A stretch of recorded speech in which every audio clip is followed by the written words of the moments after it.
Assalamualaikum warahmatullahi wabarakatuh. Alhamdulillah wassalatu wassalamu ala Rasulillah wa ala alihi wa sahbihi wa mawalah. Pada kesempatan kali ini saya akan membacakan hadis Nabi yang di lingkungan para ulama masyhur dikatakan sebagai hadis niat atau tentang niat. Hadis berikut memiliki sebab wurud atau sebab latar belakang datangnya hadis, yakni terkait dengan seorang laki-laki yang pada saat Rasulullah SAW berhijrah ke Madinah. Sebetulnya laki-laki tersebut tidak ingin ikut bersama Rasulullah SAW untuk berhijrah ke Madinah. Akan tetapi oleh karena wanita yang bernama Ummu Qubais yang dia inginkan untuk menikahinya atau dia ingin untuk melamarnya, mengikuti keluarganya yang berhijrah ke Madinah, maka laki-laki itu pun ikut pula berhijrah ke Madinah. Dari peristiwa laki-laki tersebut yang hijrah ke Madinah karena sebatas untuk mendapatkan wanita yang bernama Ummu Qubais, maka terjadilah perbincangan di kalangan sahabat, sebagaimana yang diceritakan oleh Ibnu Mas'ud radhiyallahu an. Beliau mengisahkan bahwa di antara kami terdapat laki-laki yang hijrah ke Madinah karena ingin mendapatkan wanita yang bernama Ummu Qubais, sehingga kami menyebutnya dengan muhajir Ummu Qubais, atau orang yang berhijrah karena Ummu Qubais. Hadis berikut diriwayatkan dari Imam Bukhari dan Imam Muslim dari sahabat Umar bin Khattab radhiyallahu an. Bismillahirrahmanirrahim. An Umar bin Khattabi. Bismillahirrahmanirrahim. An Umar bin Khattabi sami'tu Rasulullah sallallahu alaihi wasallam yaqul al-a'malu binniyati wa innama likulli imri'in ma nawa. Faman kanat hijratuhu ilallahi wa rasulihi fa hijratuhu ilallahi wa rasulihi. Faman kanat hijratuhu lidunya yusibuha aw imra'atin yatazawwajuha fa hijratuhu ila ma hajara ilaih. Diriwayatkan dari Umar bin Khattab bahwasanya Rasulullah Shallallahu Alaihi Wasallam mengatakan bahwasanya setiap amal, setiap perbuatan adalah tergantung pada niatnya. Walikulli imri'in manawa, dan setiap orang akan mendapati amalnya sesuai yang dia niatkan. Faman kanat hijratuhu ilallahi wa rasulihi, maka barang siapa yang hijrahnya kepada Allah dan Rasulnya, fa hijratuhu ilallahi wa rasulihi, maka hijrahnya kepada Allah dan Rasulnya.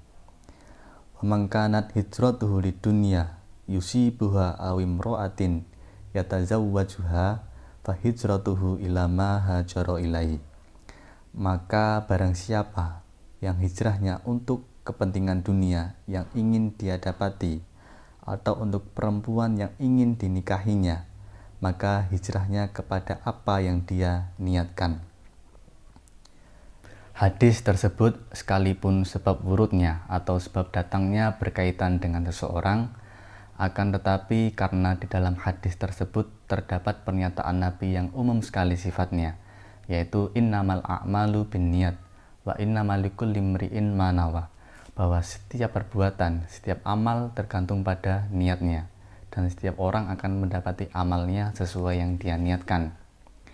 Maka para ulama sepakat bahwa setiap ibadah yang sifatnya fardu, seperti halnya sholat, maka wajib adanya niat. Niat dalam sholat merupakan rukun yang pertama. Dalam pelaksanaan niat menurut mazhab Syafi'i, ada 3 hal penting yang perlu diperhatikan. Yang pertama adalah tentang niat. Niat merupakan qasdul qalbi atau kehendak hati. Karena niat merupakan kehendak hati, maka niat merupakan pekerjaan hati. Sehingga kalau berniat yang mengerjakan adalah hatinya, bukan lisannya. Jadi kalau orang melaksanakan niat sholat, maka yang melaksanakan niatnya itu adalah hatinya. Kemudian hal yang kedua adalah bahwa di dalam niat harus menyebutkan 3 unsur. Yang pertama, ayyak sudah fi'la sholati. Orang harus menyebutkan bahwa dirinya melakukan sholat dengan kata-kata misalnya usolli atau saya sholat. Kemudian yang kedua, ayyak sudah kauna sholati fardon. Hendaklah orang menyebutkan bahwa sholat yang dilakukan adalah sholat fardu dengan menyebutkan sholatnya sholat fardu. Kemudian yang ketiga, ta'yinu nau'i faridoh, menjelaskan tentang macam sholat yang sedang dilakukan. Misal mengerjakan sholat duhur, maka niatnya harus mengerjakan sholat duhur. Bagi yang sholatnya sebagai imam, maka ditambah imaman, dan bagi yang sholatnya sebagai makmum, maka ditambah makmuman. Sehingga hal-hal yang harus ada di dalam niat apabila dirangkai maka berbunyi usolli fardhu duhri, atau saya berniat melaksanakan sholat duhur. Hal penting yang ketiga adalah ayyakuna dzalika muqaranan li juz'in min ajza'i takbiratul ikhrami. Hendaklah rangkaian kalimat niat dilakukan bersamaan saat mengucapkan takbiratul ihram. Jadi niat mengerjakan sholat usolli fardhu duhri misalnya diucapkan barengan pada saat mengucapkan takbiratul ihram. Jadi hatinya berniat saya mengerjakan sholat, sedangkan lisannya mengucapkan Allahu Akbar. Kemudian niat sholat tersebut harus berada di antara kalimat Allahu Akbar, mulai huruf A sampai huruf Ro dalam lafadz bar. Sekalipun niat sholat pada dasarnya merupakan pekerjaan hati atau kehendak hati, yaitu qasdul qalbi, akan tetapi menurut mazhab Syafi'i, dengan melafadzkan niat atau mengucapkan niat menjelang mengucapkan takbiratul ihram disunahkan, karena hal tersebut dapat lebih menyempurnakan pekerjaan sholat.